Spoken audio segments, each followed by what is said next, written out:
In the summer of 1942, in a wooden barracks on a tropical airfield called Rabaul, the best fighter pilots in the world sat down with each other after dark and asked a question none of them could answer.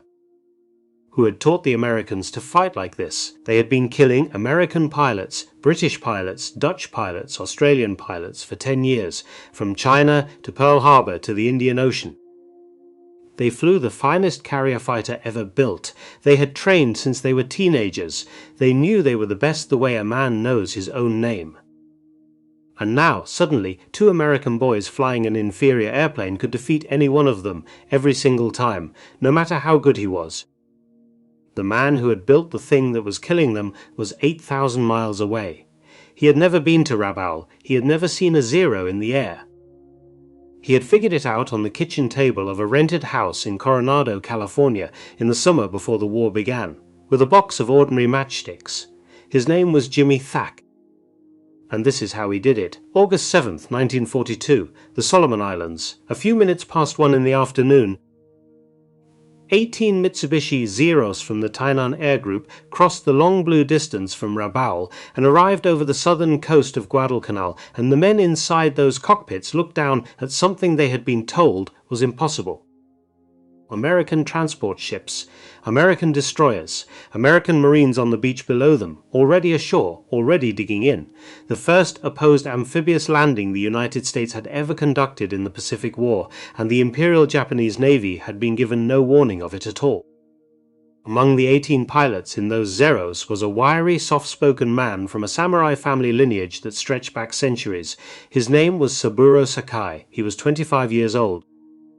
He held the rank of Petty Officer First Class, which in the rigidly stratified world of the Imperial Navy meant he was a senior enlisted aviator with no commission, no academy ring, and a flight log thick enough to make most of the officers in his unit look like beginners.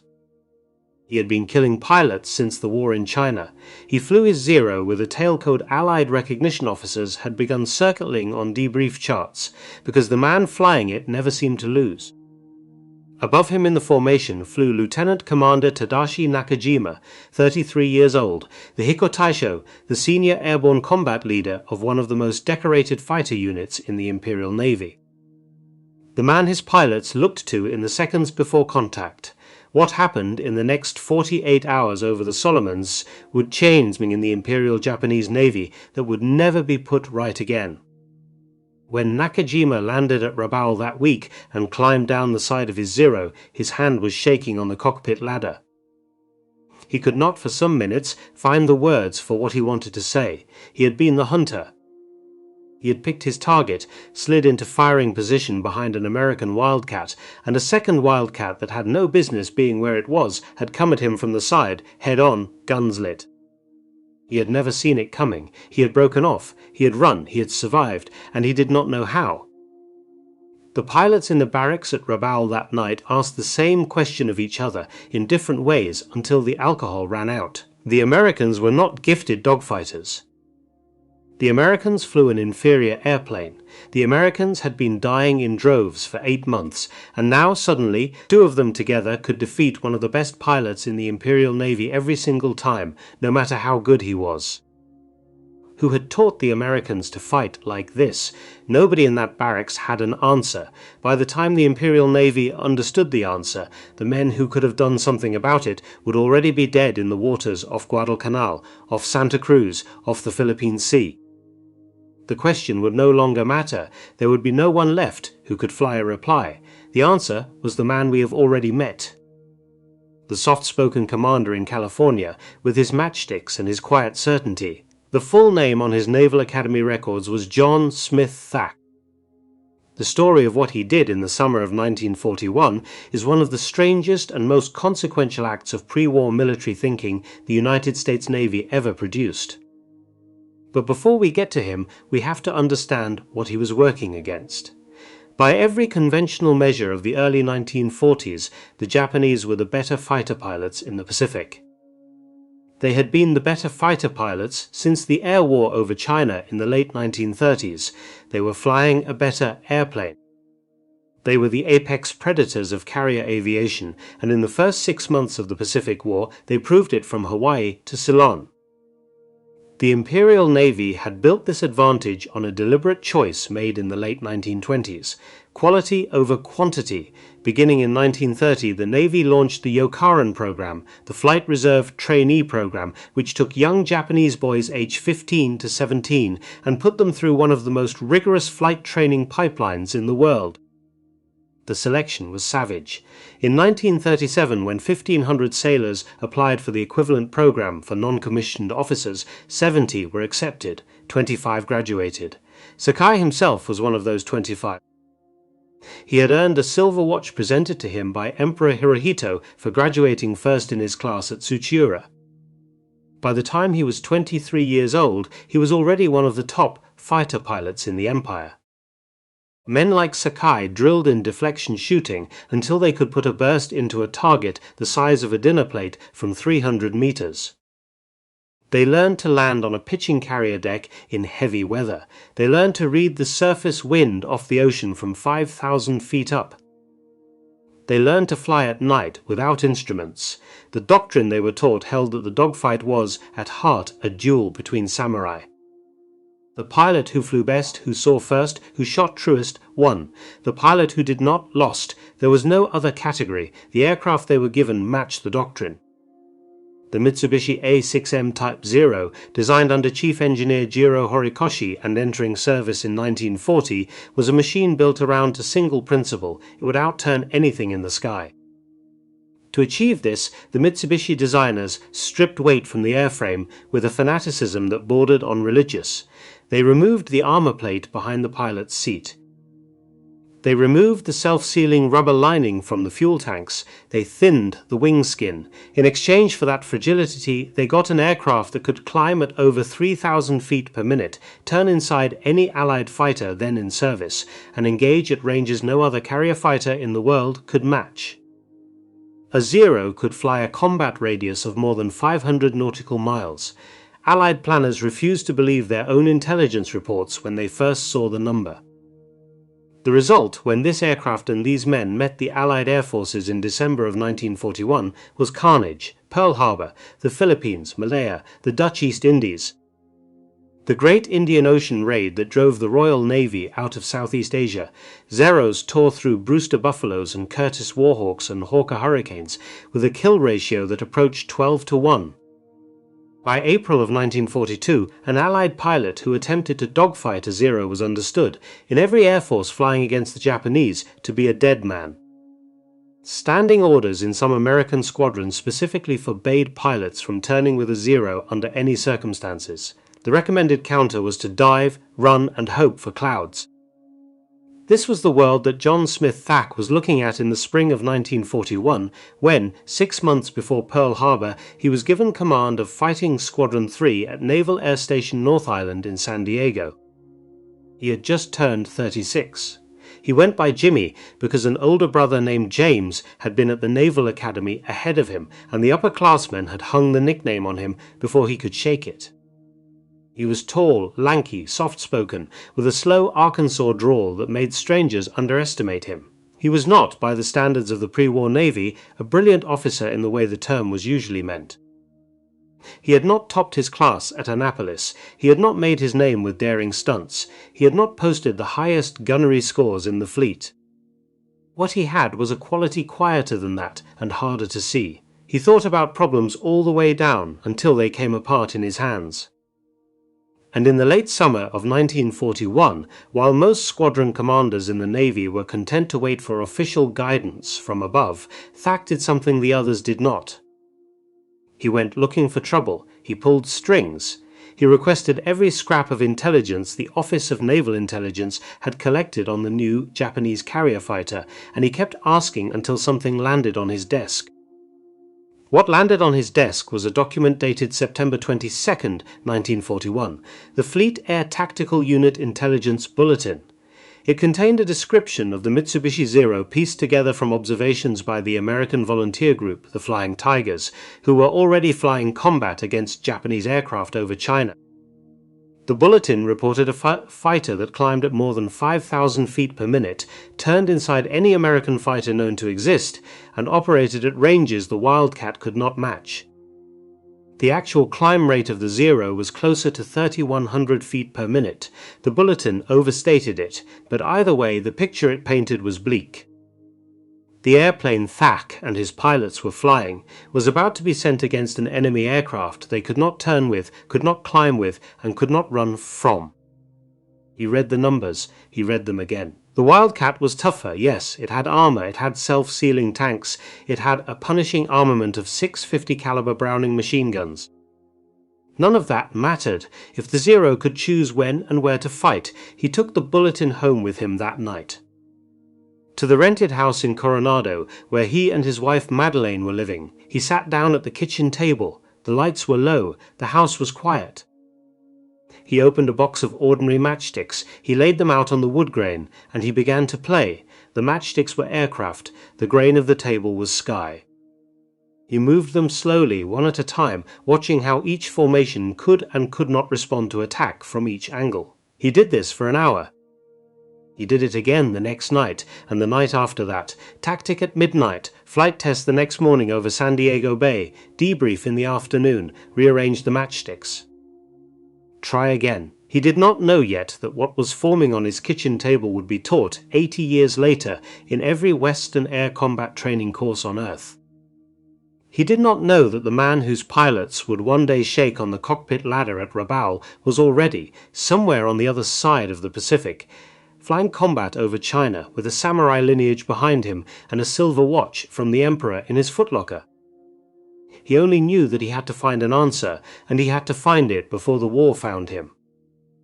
In the autumn of 1941, he walked into the squadron ready room one morning and called over the sharpest aviator he had, a 27-year-old lieutenant from Chicago.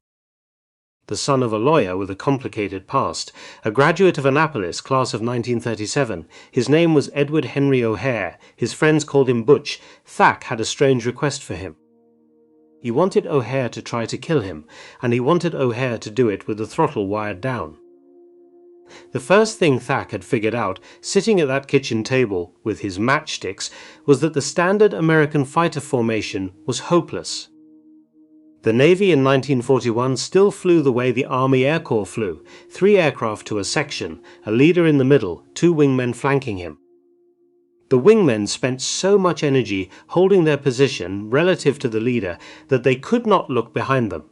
They were prisoners of their own geometry. Against a faster opponent who could choose when to attack, they were going to die in flight. Thach decided the basic tactical unit had to be a pair. 2 aircraft side by side, watching each other's tails rather than each other's wings. He wrote up the proposal, he sent it up the chain.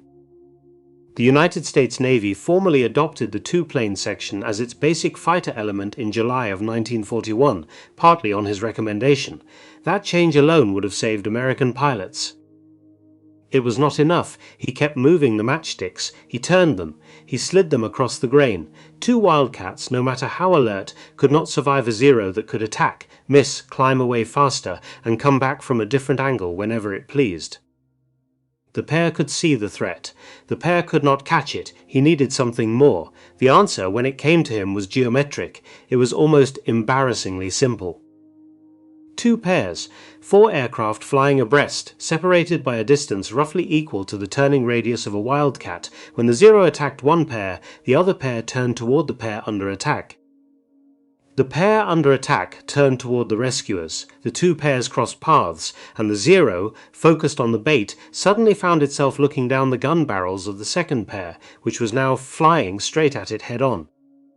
If the Zero pressed its attack, it died.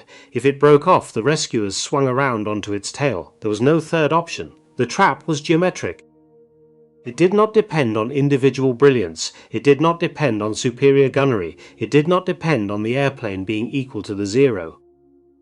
It depended only on 2 pairs of pilots executing a simple turn at the right moment. Anyone could be trained to do it. That was the genius of it. Thach called the maneuver the beam defense position because the second pair came in from the side, from the beam of the attacker. He used that name in his official correspondence for years. The pilots in his squadron called it something simpler within weeks. They called it the weave, because that was what it looked like from the air.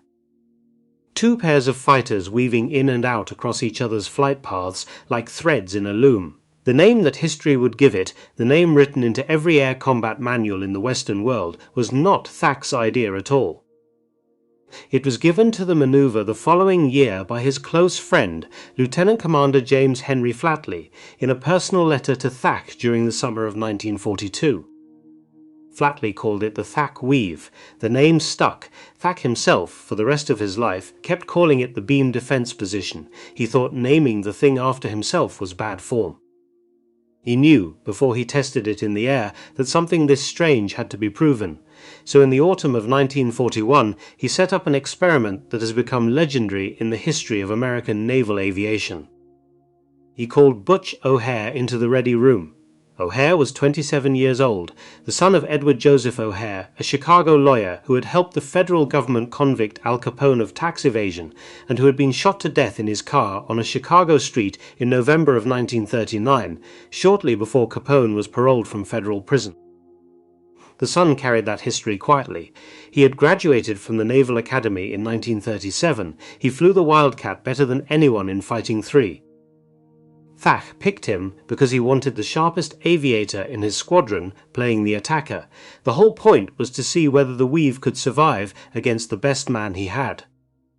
Thach explained what he wanted. O'Hare would lead a flight of Wildcats playing the role of attackers, flying at full power. Thach himself would lead a flight playing the role of defenders, flying the beam defense position with their throttles wired down to half power, simulating the performance handicap of fighting a faster Japanese opponent. The throttle wires were a small detail with large consequences. They locked the defenders' engines at half their available output, which meant the defenders could not simply outrun their problems. They had to solve them with geometry alone. They went up over San Diego Bay. O'Hare attacked from above. He attacked from astern. He attacked from every angle and altitude he could think of. Every single time, with the defenders running at half power, Thach's pilots either ruined his attack or maneuvered into position to shoot back. Every single time. After they landed and taxied back to the line, O'Hare climbed out of his cockpit. He walked over to Thach with his flight helmet still on his head. He stopped in front of him. And he said the words that became the founding scripture of American carrier fighter doctrine. "Skipper, it really worked. I couldn't make any attack without seeing the nose of one of your airplanes pointed at me." Thach had done it on a kitchen table, with matchsticks, months before he would ever see a Zero in the air. 2 months later, in the dark before dawn on December 7, 1941, the war found him. The war found everyone. The Imperial Japanese Navy attacked Pearl Harbor at 7:55 in the morning, Hawaii time. Within 48 hours, the United States had lost most of its battleship line, hundreds of aircraft on the ground in the Philippines, and the strategic initiative across the entire Pacific Basin. Fighting 3 was reassigned almost immediately. The squadron was transferred to the carrier Lexington and pushed out into the South Pacific to do whatever could be done. Thach drilled his pilots in the Weave on every cross-deck flight, in every working up exercise, on every transit. He knew now, in a way he had not quite known before, that the maneuver was not an academic exercise. It was a question of whether his men came home. On February 20th, 1942, just 2.5 months into the war, the Lexington was steaming toward the Japanese base at Rabaul when she was located by Japanese long-range bombers. 2 flights of Mitsubishi G4M Betty bombers, 9 aircraft each, came in to attack her. The Combat Air Patrol of Wildcats got into the first flight and broke it apart. By the time the second flight came in, only 2 Wildcats remained airborne with fuel and ammunition over the carrier. Butch O'Hare was one of them. His wingman's guns jammed on the first pass. O'Hare was alone. He flew his Wildcat into a formation of 9 bombers by himself. He attacked from the high beam, picked his shots, and worked his way down the formation. In the 4 minutes that followed, he was officially credited with shooting down 5 of the 9 Betty bombers and damaging a 6th. Modern research suggests the actual number was closer to 3, but the official credit of 5 was what made him an instant national hero. He saved the Lexington. He became the United States Navy's first ace of the Pacific War. He was the first naval aviator awarded the Medal of Honor in World War II. President Roosevelt presented him with the medal at the White House on April 21, 1942. O'Hare was 28 years old. He stood beside his wife Rita and his mother Selma in a photograph that ran in newspapers across America. He had done all of it alone. The weave had nothing to do with it. The maneuver Thack had spent months perfecting on his kitchen table, the maneuver Butch O'Hare had personally pressure tested over San Diego Bay, had still not been used in combat. Not once. The men who knew how to fly it were waiting for the moment. The moment came at Midway. The morning of June 4, 1942, the American carrier Yorktown launched her strike group at about 8:40 in the morning. 6 F-4F Wildcats of Fighting 3, led by Jimmy Thack himself, lifted off her deck. They were the only fighter escort for 12 Douglas Devastator torpedo bombers of Torpedo 3. Dauntless dive bombers of Bombing 3 followed behind, 6 fighters, to cover an entire torpedo squadron and an entire dive bomber squadron, against the most dangerous fighter air arm in the world. Thack had to revise his formation in the air. 6 aircraft was not cleanly divisible into 2 pairs of 2 pairs. He took Ensign Robert Allen Murray Dibb as his wingman. Everyone in the squadron called him Ram. Dibb was 21 years old. He had joined Fighting 3 a few weeks earlier. His familiarity with the weave consisted of one rushed practice flight with Thack a few days before takeoff. Thack paired Lieutenant Junior Grade Brainard Tucker Macomber, on loan from Fighting 42, with Ensign Edgar Bassett, also from 42. Macomber's radio failed somewhere on the way to the target. He had never been formally trained in the weave. 2 facts that would matter very much in the next 30 minutes.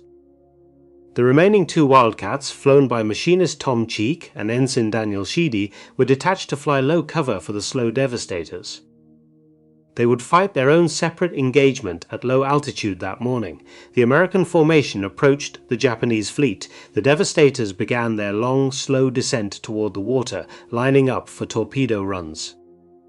Thack climbed his 4 Wildcats above them, watching the sky. The Zeros came down out of it like falling rain. The Japanese Carrier Combat Air Patrol that morning, the official count from the Naval Aviation Museum, was between 15 and 20 Zeros directly over Thack's engagement, possibly more. Pilots in the formation later remembered seeing the sky filled with them. Bassett never had a chance. A Zero caught him on the first pass. The Wildcat slanted toward the water. It burst into flame. Edgar Bassett was in his mid-20s. He died in less than 30 seconds. There was no time for anyone to do anything for him. Macomber's Wildcat was hit on the same pass. His engine kept running. His radio had failed earlier in the flight. He stayed in the air. He had no way to call for help and no way to hear orders. He was effectively flying alone in the middle of a swarm of Japanese fighters. Thack found himself with 3 serviceable Wildcats, one of them flown by a pilot who could not speak to the others. One of them flown by a 21-year-old who had practiced the weave exactly once, and the man on his wing whose throat had just gone dry. He had a few seconds to decide what to do. What he did in those seconds is one of the most remarkable acts of small unit leadership in the history of fighter combat. He waved Dibb out wide to the right with his hand. Across the gap between the cockpits, in the middle of an air battle, the squadron commander gave a 21-year-old ensign, with 1 practice flight under his belt, a hand signal that promoted him to section leader. Then he turned in his seat and motioned for Macomber to follow Dibb. The Zeros pounced on Dibb almost immediately, exactly as Thack had wanted. Dibb radioed for help and turned hard back toward Thack. Thack turned into him. Macomber, not knowing what was happening, but doing what he was told, followed. The 2 Wildcats crossed paths. Thack pulled his airplane under his wingman's wing, lined up the underside of the pursuing Zero in his sights, and squeezed the trigger. The 650 caliber Browning machine guns in the Wildcat's wings put out a sheet of fire that opened a line of holes from the engine cowling back along the Zero's fuselage. The lightweight magnesium-aluminum airframe came apart. The Zero shed pieces of its cowling. It burst into flame. It fell. Thack turned again. Dibb turned again. Macomber, somewhere in the back of his mind starting to understand what was happening, turned with them. Another Zero came in. The geometry held. The geometry caught it. The geometry killed it. Then it happened a third time. The Zero pilots, trained from their first day at the Naval Academy at Tsuchiura to think of the dogfight as a one-against-one duel between samurai, kept committing to the bait. Their entire doctrine told them to press the attack. Their entire doctrine told them that the better pilot won the duel. They had been the better pilots by every measure that mattered for 10 years. Each time, the second wildcat was already pointed at them by the time they understood what was happening. They were dying because of what they had been taught. One Zero pilot, attacking Macomba, made the mistake of failing to follow his target through the turn. He slowed up to correct his aim. He was killed by Thack in passing. Another Zero tried to follow Dib through the weave instead of breaking off. He was killed by Thack as he crossed in front of him. There was a kind of grim metronome to it. The Japanese pilots could not stop. They came at the Americans the way they had always come at the Americans, one at a time, picking their targets, sliding in behind. And one at a time the Americans turned into each other, and the Japanese died. The torpedo squadron below them was not so lucky. Of the 12 devastators of Torpedo 3, 10 were shot down. Most of the men in them were killed. The same was true of the other 2 torpedo squadrons attacking the Japanese carriers that morning, Torpedo 8 from Hornet and Torpedo 6 from Enterprise. Of 41 torpedo bombers committed, only 6 returned. Their deaths drew the Japanese combat air patrol down to the wave tops at exactly the moment the American dive bombers arrived high overhead. In 5 minutes between 10:20 and 10:25 in the morning, those dive bombers sank 3 of the 4 Japanese fleet carriers participating in the attack. By the end of the day, the 4th carrier, Hiryu, was burning as well. It was the most decisive carrier battle of the Pacific War. It was the moment the strategic initiative in the Pacific passed permanently to the United States, and up above all of it, in the middle of his own small piece of that day, Jimmy Thack was running the weave with 3 Wildcats against 15 or 20 of the best fighter pilots in the world. And it was working. When the Japanese finally broke contact and Thack turned what remained of his division for the Yorktown, the count was almost impossible to believe. Thack himself claimed 3 Zeros confirmed. Dib claimed 1. Macomba, frustrated and breaking formation in the heat of it, claimed a probable. Cheek and Sheedy, fighting their separate engagement at low altitude, accounted for at least 1 more Zero between them. 6 Wildcats had gone out. 5 had come back. They had killed 5 or 6 Japanese fighters, possibly more. They had blooded the Imperial Japanese Navy's frontline carrier combat air patrol. They had done it while outnumbered 4 or 5 to 1, with 1 pilot dead in the first 30 seconds and another flying with a silent radio. Thack sat down in the Yorktown's ready room that evening to write his report. He had just done something no fighter pilot had ever done before. He chose his words carefully. The truth, he wrote, was that any success against the Japanese Zero fighter was not due to the performance of the Wildcat. It was due to the comparatively poor marksmanship of the Japanese. To the stupid mistakes made by a few of their pilots, to the superior marksmanship and teamwork of some of his own. He was understating it. He knew he was understating it. The man on his right wing had been on Yorktown for less than a month. The man behind him had been flying with a radio that did not work. He had run the maneuver by hand signal in the middle of an air battle, and the maneuver had worked anyway. That was the discovery. That was what mattered. Not how many Zeros he had personally shot down. The thing he had built on his kitchen table could be executed by a 21-year-old kid with 1 practice flight in the middle of a swarm of enemy fighters, with the radio dead and the squadron commander signaling with his hands. And it would still work. Thack did not write that in the report. He never did. If the story stopped at Midway, the weave would be a curiosity in the memoirs of 1 squadron. What makes it a tactical revolution is what happened next. Within weeks, the maneuver had spread across the United States Navy and Marine Corps fighter community. Lieutenant Commander James Flatley, who had been the executive officer of Fighting 42 at the Battle of the Coral Sea a month before Midway, was now forming Fighting Squadron 10 on the carrier Enterprise. He called his squadron the Grim Reapers. He picked up the weave from Thack's report. He began drilling his pilots in it on every working up exercise. He sent Thack a personal letter that summer. "I am calling it the Thack Weave," he wrote, "for your information. In October of 1942, at the Battle of the Santa Cruz Islands, Flatley used the weave himself." His division of 4 Wildcats was engaged by Zeros from the Japanese carrier Junyo. One Japanese pilot, Lieutenant Yoshio Shiga, made several attack runs against Flatley's section. Found himself looking down the guns of a second Wildcat each time, eventually broke off. Marine pilots flying off the rough coral airstrip at Henderson Field on Guadalcanal, men who slept in tents and drank water out of cut-down oil drums and lived through the nightly bombardments of the Tokyo Express, started using the weave against the Tainan Air Group's Zeros from Rabaul. Henderson Field had been a Japanese airstrip until the Marines took it in the first days of the campaign. It was renamed for Major Lofton Henderson, the Marine dive bomber leader killed at Midway. The pilots who flew the worn-out Wildcats of Henderson called themselves the Cactus Air Force, after the radio code name for the airfield. They were chronically short of spare parts, chronically short of fuel, chronically short of pilots, and chronically outnumbered. They flew the weave anyway. By late 1942, every Wildcat squadron in the South Pacific had some version of the maneuver in its tactical playbook. Joe Foss, the Marine ace who would end the Guadalcanal campaign with 26 confirmed kills and a Medal of Honor, used variants of it. Even dauntless dive bomber crews adopted it on their return runs from carrier strikes because 2 of them flying the weave gave their rear gunners clean shots at any Zero pursuing the other. The maneuver scaled.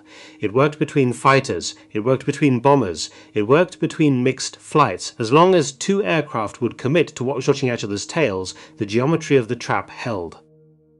And 8,000 miles away, on a tropical airfield called Rabaul, the men of the Tainan Air Group were 2 months away from learning what the weave was. 2 months passed. The carriers Akagi and Kaga and Soryu and Hiryu lay on the bottom of the Pacific, the strategic initiative the Imperial Navy had carried since Pearl Harbor was gone. On the morning of August 7, 1942, the United States Marines came ashore at Guadalcanal. It was the first opposed amphibious landing the United States had conducted in the Pacific War. It was the beginning of a 6-month campaign that would gut the Imperial Navy's veteran aviator community and never give it back. Tadashi Nakajima led 18 Zeros of the Tainan Air Group down from Rabaul that afternoon. He did not yet know about the weave, he was about to find out, and so was Saburo Sakai. Earlier that morning, Sakai had run into a different kind of American pilot than the ones he had been killing for 8 months. The Wildcat he picked out of a tangling dogfight over the Channel was flown by Lieutenant James Julian Pug Sutherland of Fighting Squadron 5 off the carrier Saratoga. Sutherland was a Naval Academy graduate, class of 1936. He had already shot down 2 Japanese bombers that morning when his guns jammed. He kept fighting anyway. He could not shoot. He could fly. He kept turning inside the Zeros that came at him. Sakai was astonished at how much punishment the Wildcat could absorb. He fired over 200 rounds into Sutherland's airplane before he landed a single 20mm cannon shell below the left-wing root and finally brought it down. Sutherland bailed out into the jungle below with 11 wounds. He was found by Solomon Islanders. They hid him. They treated him. They helped him reach the coast. He was evacuated from Henderson Field on the 20th of August. He survived the war. He ended it as a 5-victory ace. Sakai went home to Rabaul with another tally on his canopy and the uneasy feeling that something had changed. He had been one of the best fighter pilots in the world for 3 years. He had never had to work that hard to kill one airplane before. That afternoon, on the second sortie of the day, he made a mistake. He spotted a flight of 8 aircraft below him at about 7,800 feet. He took them for Wildcats. He dove. He picked the lead aircraft and lined up a deflection shot. They were not Wildcats. They were Douglas Dauntless dive bombers from a mixed flight of Bombing 5 and Bombing 6 off the carrier Enterprise. Each of them had a rear gunner with a fixed machine gun mount aimed straight back over the tail. The aircraft Sakai had picked was flown by Ensign Robert C. Shaw. Its rear gunner was Aviation Ordnanceman 2nd Class Harold L. Jones. 22 years old, Sakai opened fire. Jones returned it. A burst from the back seat shattered Sakai's canopy. A .30 caliber bullet creased his skull, blinded him in the right eye, paralyzed the left side of his body. The Zero rolled inverted and started down toward the ocean. Sakai, with one eye, partial paralysis, blood pooling in the cockpit, and no canopy pulled out of the dive. The cold air at altitude woke him up enough to think.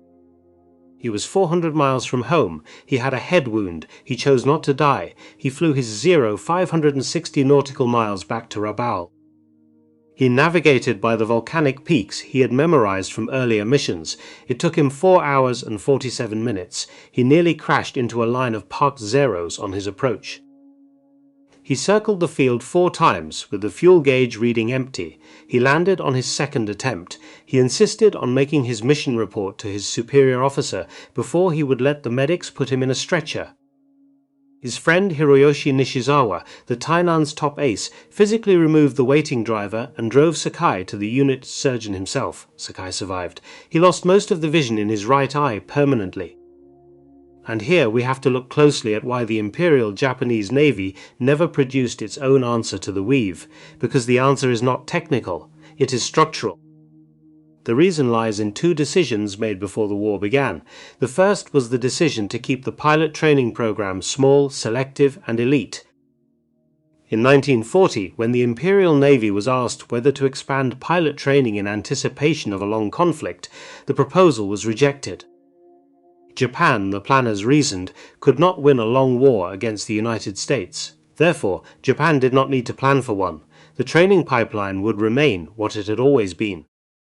The men already in the cockpits would carry the war.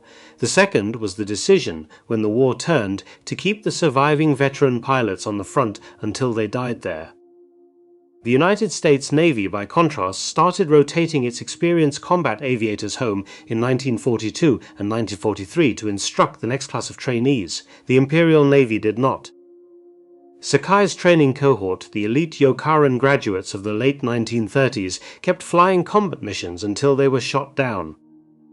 By the end of the Guadalcanal campaign, in February of 1943, the great majority of the experienced naval aviators who had attacked Pearl Harbor had been killed in action.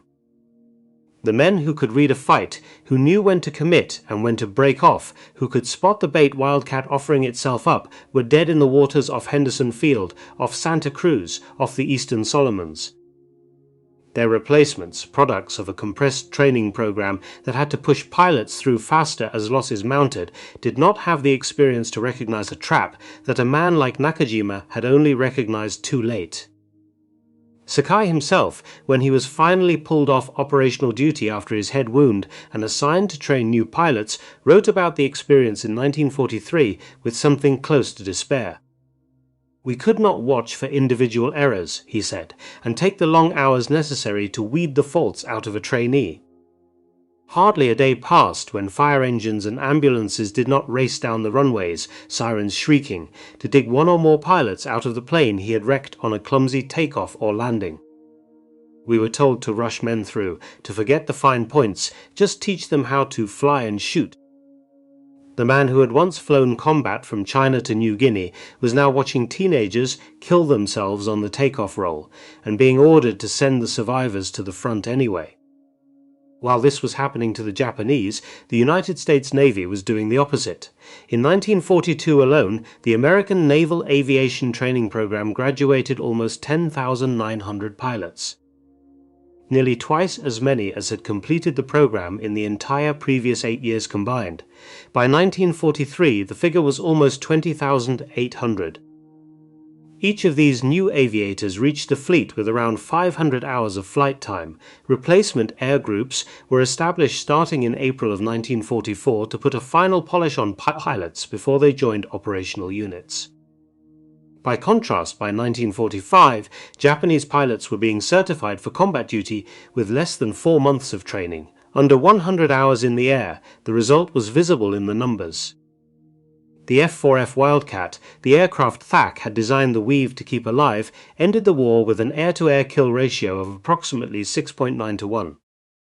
Its successor, the Grumman F-6F Hellcat, flying with the weave already baked into squadron standard tactics, achieved a kill ratio against the Mitsubishi Zero of better than 13 to 1. By the time of the Battle of the Philippine Sea in June of 1944, an engagement the American pilots themselves nicknamed the Marianas Turkey Shoot, the Japanese were sending up barely trained teenagers in obsolete aircraft against American pilots, who had memorized every weakness of the Zero from intelligence reports and captured airframes. The slaughter was so one-sided that some American pilots in their after-action reports expressed something close to embarrassment. The men who had built the most elite pilot training program in the world had been undone by their own perfectionism. They had refused to compromise on quality. They could not make enough of what they had. The Americans, who had compromised on individual virtuosity in favor of teamwork and mass production and replaceability, had built a system that could absorb losses and keep generating pilots indefinitely. The weave was the first crack in the dam. Everything else flowed through it. Most of the men who made the weave work do not have monuments. Edward Butch O'Hare did not live to see the war end. On the night of November 26, 1943, he was leading a section of 3 aircraft from the carrier Enterprise. 2 F-6F Hellcats, flown by him and Ensign Andy Scon, and a TBF Avenger torpedo bomber flown by Lieutenant Commander Phil Phillips. They were attempting one of the first nighttime fighter intercepts ever flown from a United States carrier. They were trying to break up a Japanese torpedo bomber attack on the American task force in the darkness. In the confusion of the night engagement, O'Hare's Hellcat went down. His body and his aircraft were never recovered. He was 29 years old. The Chicago airport that bears his name was renamed for him in 1949. Most of the people who fly through it every day do not know who he was. Robert Allen Murray Dibb, the 21-year-old kid Thack had pulled into the right hand of the weave at Midway, did not live either. He was killed in a flying accident on August 29, 1944. 2 years and 2 months after his combat debut, he had become an ace himself with 7 aerial victories. He was 23 years old. There is no statue of him anywhere. He is a footnote in most accounts of Midway. Saburo Sakai lived a long life. He died on September 22, 2000. He was 84 years old. He had retired from the Imperial Navy at the rank of lieutenant junior grade.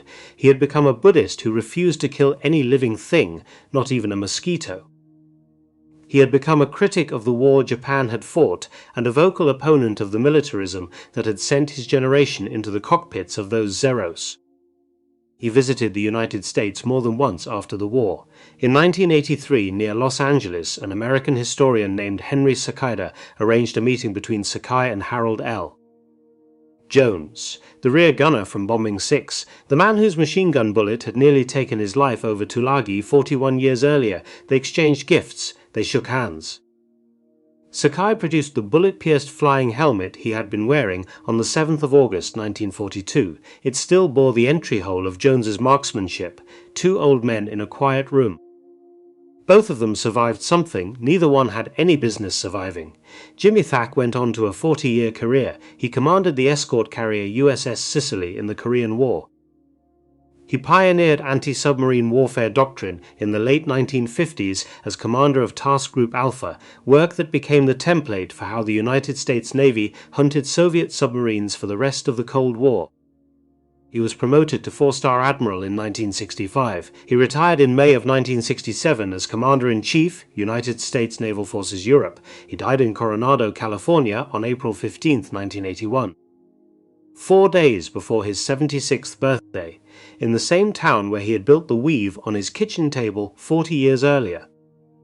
When he was asked about it in his oral histories, he tended to deflect the credit to his pilots, especially to O'Hare, who had tested the maneuver for him, to Flatley, who had named it. The verdict on the Pacific Air War, the honest one, is not that the Americans were better individual pilots than the Japanese. They were not. Pilot for pilot, in 1942, the Imperial Naval Air Service was probably the best fighter community in the world. The verdict is that the Americans had stumbled into a better system, a doctrine that did not depend on the exceptional individual, married to a training pipeline that did not depend on the exceptional individual, married to an industrial base that did not depend on the exceptional individual. The weave was the moment when that system first proved its superiority over Japanese individual brilliance. and the Japanese never recovered the ground they lost in the months after Midway. If your father or grandfather flew in the Pacific War, if he worked the carrier flight decks, if he served in the air groups that made the long blue ocean campaigns possible, I would be honored to read his story in the comments below. The unit, the carrier, the aircraft, what he saw, those small specific personal details are the actual record of what happened in those years, and they deserve to be preserved by the people who carry them. So here, finally, is the answer to the question Sakai's pilots could not stop asking each other in the barracks at Rabaul in August of 1942. Who taught the Americans to do that? The answer is a soft-spoken man from Pine Bluff, Arkansas, named Jimmy Thack, who in the summer before Pearl Harbor read an intelligence bulletin he could not ignore, sat down at his kitchen table with a box of matches, and worked through the geometry of how two aircraft could defeat one. He proved it on a wired throttle against Butch O'Hare in San Diego. He proved it again in actual combat at Midway, with a green wingman, a silent radio, and a hand signal. His friends and his pupils proved it again at Guadalcanal, at Santa Cruz, at the Philippine Sea. By the end, the men who had set out to be the best individual fighter pilots in the world had been beaten by men who had agreed, in advance, not to fight alone.